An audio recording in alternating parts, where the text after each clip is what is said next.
I am white teeth still chatter whenever a rideshare notification dings on my phone, because 3 weeks ago, at 2:17 a.m., the back seat of a silver Toyota Camry became the place I learned that some people on the road aren't really people at all, and that once you see them, they never quite stop seeing you. Hey, listeners, Marcus here, lifelong night owl and professional procrastinator. A late closing shift at the diner left me stranded after the last bus. So I did what millions do every night. Opened the Uber app and tapped request ride. Standard stuff until it wasn't. The next 30 minutes turned my routine commute into a memory that still crawls across my skin. The profile photo showed a driver named Elias. Rating 4.9. Car 2017 Camry. Plates 9BX7-1. Arrival in 3 minutes, except the car was already idling on the edge of the diner's lot, headlights off, windows tinted too dark to read. I should have cancelled. Instead, I thought, lucky coincidence, stepped into the chill and climbed in. The cabin smelled of eucalyptus and faintly metallic, like hot pennies in blood. Buckling in, I offered a thin evening, but the silhouette behind the wheel merely nodded and rolled out. Under strobe streetlights, I caught glimpses of his reflection eyes to pale, knuckles that looked almost jointless. I tried small talk. Busy night. A long delay, then a voice like a tape rewinding. Always gathering. Gathering what? No answer, just the deeper silence. We drifted off the mapped route to a service road beneath the Cloverleaf interchange. The APP channel. Taking a shorter route, the ETA increased. I leaned forward. Freeways that way. His head tipped sideways, canine curiosity. Old ways are fast before. Collection. Mind putting on some music. I thumbed the door lock childlike. He tapped the console. Instead of music, a rhythmic clicking, hundreds of Beatles on a tin roof poured from every speaker. Pulsing in my heartbeat. Streetlights winked out as we passed, each blackout lingering, time stretching like out. In one flash, I swear, these forearms split in fearless flex. Then resealed, GPS now showed us in the grey zone roads unlabeled. Coiling inward, my mind flashed to my little sister Carla, who always made me share the application. I tried, but the shell icon spun, failed, spun again, a message blinked, signal obstructed by regional maintenance. Translation: you're on your own. Panic sharpened into something colder. We crossed an unseen border into a pocket. Reality carved from the city and hidden beneath it. Charted only on whatever map creatures like Elias carried behind those pewter eyes. In the windshield reflection, I saw my own eyes wide, terrified, and behind them, layered like a double exposure, another pair belonging to Elias, staring through me. It felt as if he could thread yours straight into my skull, stitching dread onto every memory I held dear. Then my phone went flat, rebooting itself, hard drive. I weighed the options. Roll from the moving car, grab the wheel, scream, Camry brake. Ahead yawned a tunnel I never knew existed, circular mouth. Rust through pools. I hovered inside at once read under. Elias inhaled a full torso shudder. We are early. Good. He turned, courtesy light, exposing not a face, but translucent membrane stretched over a shelf. Silver-bit eyes, a vertical slit mouth lined with bristling black fibers, instant floor. Get out. I yanked the handle and knocked, tumbled onto cracked concrete. The tunnel's brick cold, earthy wafted out, carrying a distant fire, flickering. Behind every door, the Camry creaked open. The trunk popped. Inside, slick appendages coiled like centipede legs. Elias unfolded, height doubling, shoulders splitting until 4 limbs braced against the car. His human shell sloughed off like shit snakeskin. The creature beneath was segmented, ash-grey chitin glowing faint green. Voices oozed from multiple slits. Marcus, you witnessed. You will assist. I sprinted. The tunnel's mouth hissed. Louder. Streetlights overhead were dead. Ahead, an emergency call box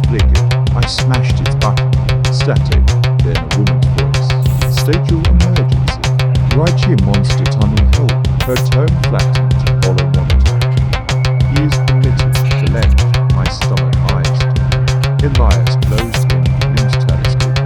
I tore the metal handset free primitive weapon. Stay back. He paused. Unnecessary violence, arms healed. I held the handset. It clanged at his plate, no reaction, but shattered the lone light. Bumping was inconvenient. He raised the limb. Palm split into 4 needle tips ready to pierce a semi-truck spawning cable. Headlights roared down the ramp. Elias shrieked and insect-hole screamed, turning as the truck hit the camera. Metal crumpled. Sparks showered. The car ignited, flicking orange across the night. Elias recoiled, exoskeleton blistering. The truck lurched to a stop. The driver jumped out, cursing saw me, the burning wreck, but not despite me retreating into the tunnel's black throat. Sirens, real ones, approached. I looked down. A knee puncture in my forearm oozed black fluid I never felt. The stab. Police found the Camry registered to Elias Marino, last drive logged an hour earlier. No body, only ashes they shrugged off as burned luggage. They called my story concussion delirium and sent me home with stitches and a psych referral in a small village. A cat named Whiskers discovered I tossed in bed. At 3 o'clock a.m. my phone buzzed.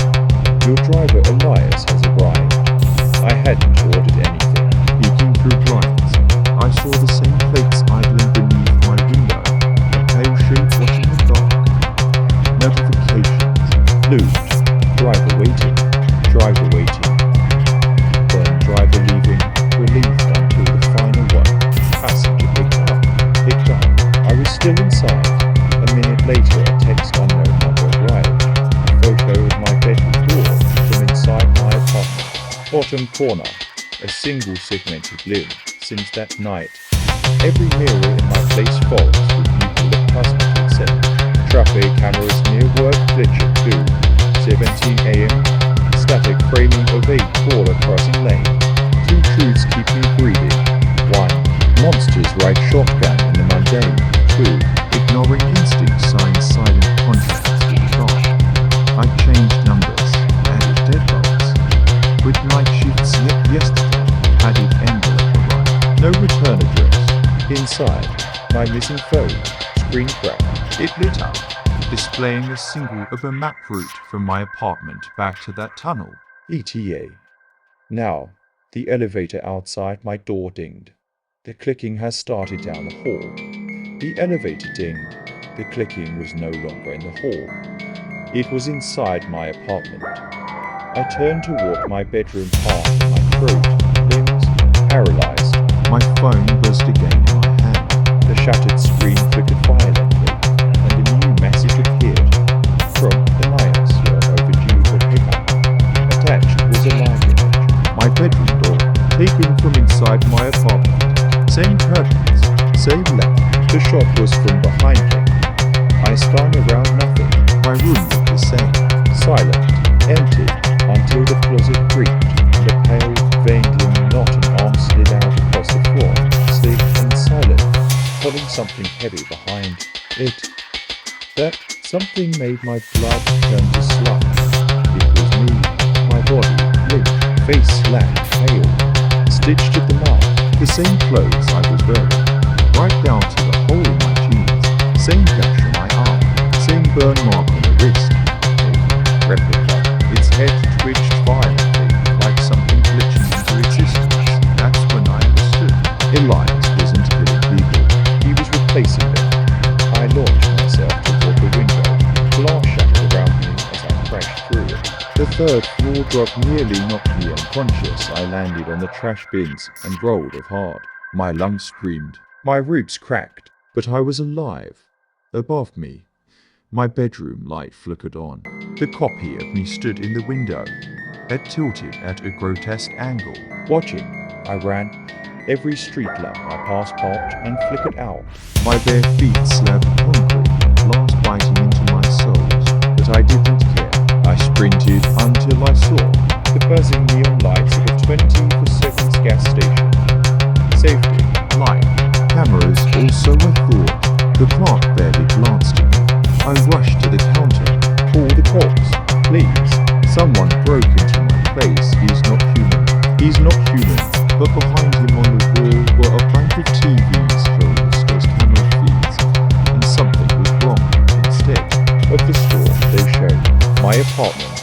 kitchen, my hallway, my bed. The last camera switched on. It showed me, unconscious, being dragged into the closet by the other me. No sound, just the bone beat clicking in my ears, and then another. Monitor blinked to life. It showed the gas station, and standing outside the glass doors, Elias. I ran again. There was only one person I could trust in our pilot system. I burst into her apartment. Her roommate screamed, then froze when I said her name. She's not here, the girl said. She's working, driving, Uber. My gut dropped. I grabbed Kaila's iPad and tracked her location.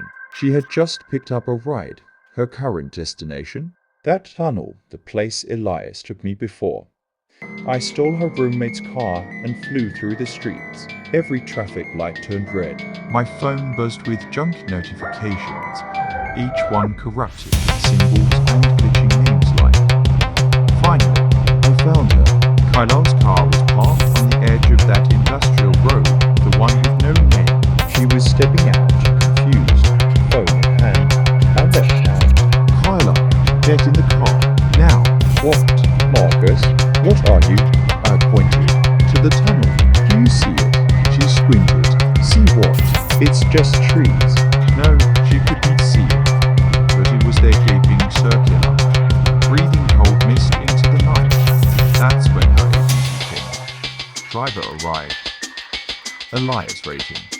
502. 0 minutes a car rolled into view. A Camry. Same plates. Same everything. But this time, it wasn't alone. Behind the first car came another, and another, and another. Identical cameras, identical headlights. 7 in total, fanning out in a half circle like predators surrounding me. Great, each car stepped a driver. Not all looked like Elias, but none of them looked. Bright, too tall, too stiff. One walked like its knees bent backwards. Another had no mouth. Another's head was split down the middle, revealing a flickering membrane that pulsed like jellyfish skin. Kaila backed up. Marcus, what the hell? Are they? I think. They're colonizing us, she gasped. You mean they're not just copying us, replacing, embedding, maybe even building something worse from the tunnel? A low rumble vibrated through the ground, eh? Sound like 1,000 voices whispering at once. One of the Elias copies extended a hand. Long claws. Return. We require balance. Your data is outdated. My phone buzzed again. Incoming ride. Marcus. Driver, Marcus. Rating. 50 car. 2017 Camry. I stared at it. The profile photo was me. I looked back at Kaila. Her hands were shaking. Then she smiled, just slightly. Kaila, I whispered. Why did you leave me behind, Marcus? She said softly. My blood froze. She took a step forward, head twitching. You were supposed to bring me in. She wasn't Kaila. Not anymore, behind me. Every Camry powered down their lights at once. The tunnel mouth yawned wider, steam flooding the road. The fake Kaila's voice dropped an octave. Your duplicate is incomplete. We require new scans. Full integration. You will enter willingly this time. No, I said. Not happening. A new alert buzzed on the stolen car's dashboard. The entire rideshare system began rebooting itself. Icons flickered from red to pale green. Every nearby car on the map was now verified Elias compatible.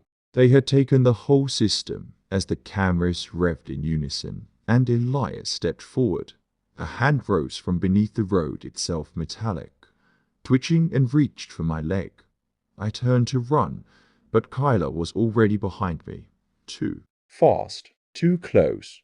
She leaned in, whispered, You never really got out the first time. To be continued. Follow for part 3. You won't want to miss what's waiting in the next ride.